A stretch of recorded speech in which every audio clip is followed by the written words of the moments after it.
Fellow citizens, on 26th January 1950, our republic was born. On this day, we gave ourselves the Constitution of India. This day saw the culmination of heroic struggle of an extraordinary generation of leaders who overcame colonialism to establish the world's largest democracy. They pulled together India's amazing diversity to build national unity, which has brought us so far. The enduring democratic institutions they established have given us the gift of continuity on the path of progress.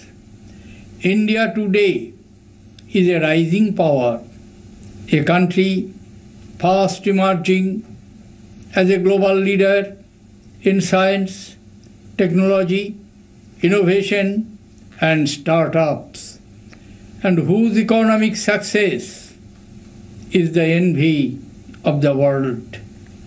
Fellow citizens, the year 2015 has been a year of challenges. During this year, the global economy remained subdued. Unpredictability ruled the commodity markets. Uncertainty marked the institutional responses. In such troubled environment, no one nation could be oasis of growth. India's economy also had to face the blowback. Weak investor sentiments led to withdrawal of funds from emerging markets, including India, putting pressure on the Indian rupee. Our exports suffered. Our manufacturing sector is yet to recover fully. In 2015, we were also denied the bounty of nature. While large parts of India were affected by severe drought, other areas reeled under devastating floods. Unusual weather conditions impacted our agricultural production, rural employment, and income levels suffered. Fellow citizens, we can call out these challenges because we are aware of them. There is a great virtue in acknowledging a problem and resolving to address it. India is building and implementing strategies to solve these problems. This year, with an estimated growth rate of 7.3%, India is poised to become the fastest growing large economy. Contraction in global oil prices has helped maintain external sector stability and control domestic prices. Despite occasional setbacks, industrial performance this year has been strong. Aadhaar, with its present reach of 96 crores people, is helping in direct transfer of benefits, plugging leakages, and improving transparency. Over 19 crore bank accounts opened under the Pradhan Mantri Jan Dhan Yojana is the single largest exercise in the world at financial inclusion. The Sansad Adarsh Gram Yojana aims to create model villages. The Digital India program is an effort to bridge the digital divide. The Pradhan Mantri Fasal Bima Yojana targets farmers' welfare, increased spending on programs like Mahatma Gandhi, National Rural Employment Guarantee Act is aimed at enhancing employment generation to rejuvenate the rural economy. The Make in India campaign will boost manufacturing by facilitating easy conduct of business and improving competitiveness of domestic industry. The Startup India programs will foster innovation and encourage new age entrepreneurship. The National Skill Development Mission envisages skilling 300 million youth by 2022.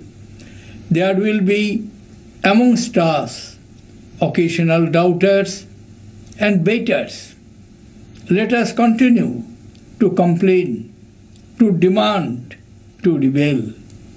This too is a virtue of democracy.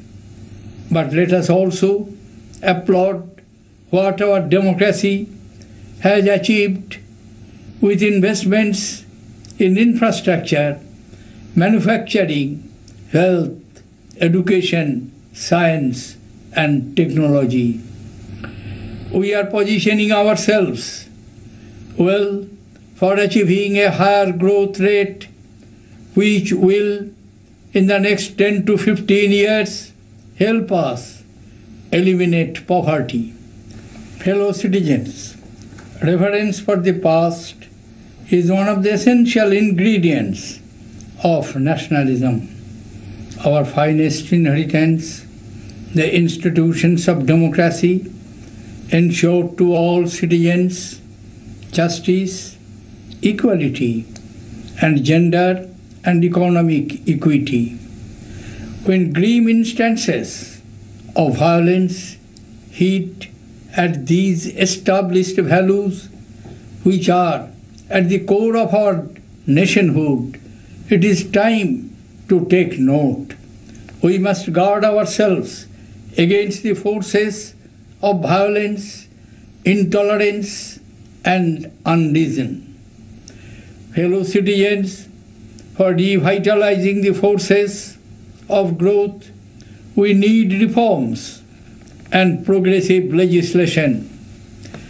It is the bounden duty of the lawmakers to ensure that such legislation is enacted after due discussion and debate. A spirit of accommodation, cooperation, and consensus building should be the preferred mode of decision making. Delays in decision making and implementation can only harm the progress of development. Fellow citizens, peace is the primary objective of a national consciousness as well as our moral universe. It is the foundation of civilization and a necessity for economic progress. And yet, we have never been able to answer a simple question: why does peace remain so elusive? Why has peace been so much more difficult to attain than degenerate conflict? As the 20th century closed down with a remarkable revolution in science and technology, we had some reason for optimism that the 21st century would mark an era in which energies of people and nations would be committed to a rising prosperity that would eliminate, for the first time, the curse of extreme poverty. That optimism has faded in the first 15 years of this century. There is unprecedented turbulence across vast regions with alarming increase in regional instabilities. The scourge of terrorism has reshaped war into its most barbaric manifestation. No corner can now consider itself safe from this savage monster. Terrorism is inspired by insane objectives, motivated by bottomless depths of hatred, instigated by puppeteers who have invested heavily in havoc through the mass murder of innocents. This is war beyond any doctrine, a cancer which must be operated out with a firm scalpel. There is no good or bad terrorism. It is pure evil. Fellow citizens, nations will never agree on everything. But the challenges today is existential. Terrorists seek to undermine the order by rejecting the very basis of strategic stability, which are recognized borders. If outlaws are able to unravel borders, then we are heading towards an age of chaos. There will be disputes among nations. And as is well known, the closer we are to a neighbor, the higher the propensity for disputes. There is a civilized way to bridge disagreement. Dialogue ideally should be a continual engagement, but we cannot discuss peace under a shower of bullets. We on our subcontinent have a historic opportunity to become a beacon to the world at a time of great danger. We must attempt to resolve the complex edges of our emotional and geopolitical inheritance with our neighbors through a peaceful dialogue and invest in mutual prosperity by recognizing that human beings are best defined by a human spirit and not their worst instincts. Our example can be its own message to a world in anxious need of amity. Fellow citizens, each of us has the right to lead a healthy, happy, and productive life in India. This right has been breached especially in our cities where pollution has reached alarming levels. Climate change has acquired real meaning, with 2015 turning out to be the warmest year on record. Multiple strategies and actions at various levels is necessary. Innovative solutions of urban planning, use of clean energy, and changing the mindsets of the people call for active participation of all stakeholders. Permanence of such changes can be ensured only if people own the changes.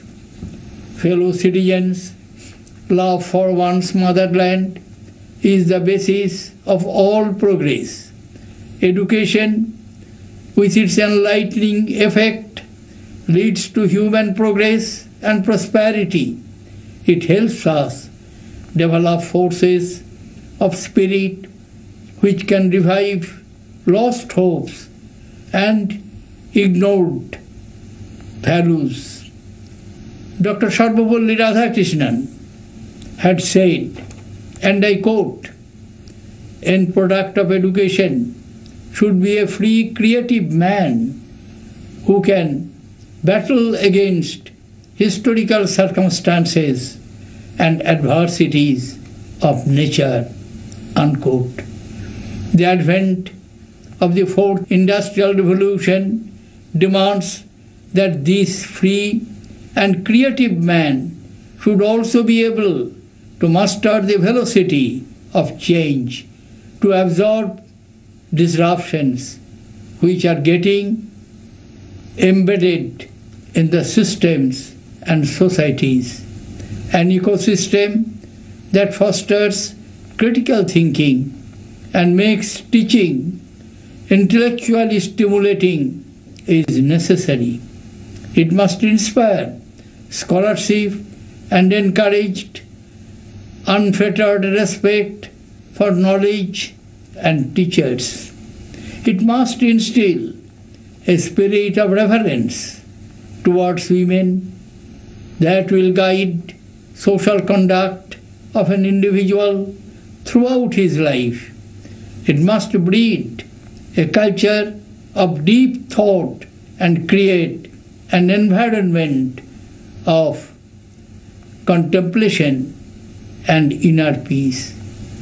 Through an open-minded approach to the wider spectrum of ideas emanating from within, our academic institutions must become world-class.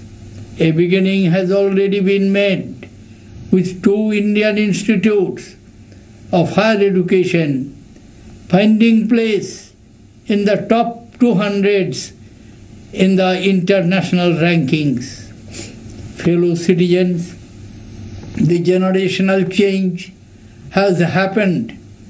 Youth have moved center stage to take charge. March ahead with Tagore's words from Nuton Juger Bhore, Cholai Cholai, Bajbe Joyer Bheri, Paer Begei, Poth Kete Jai, Kodish Near Deri.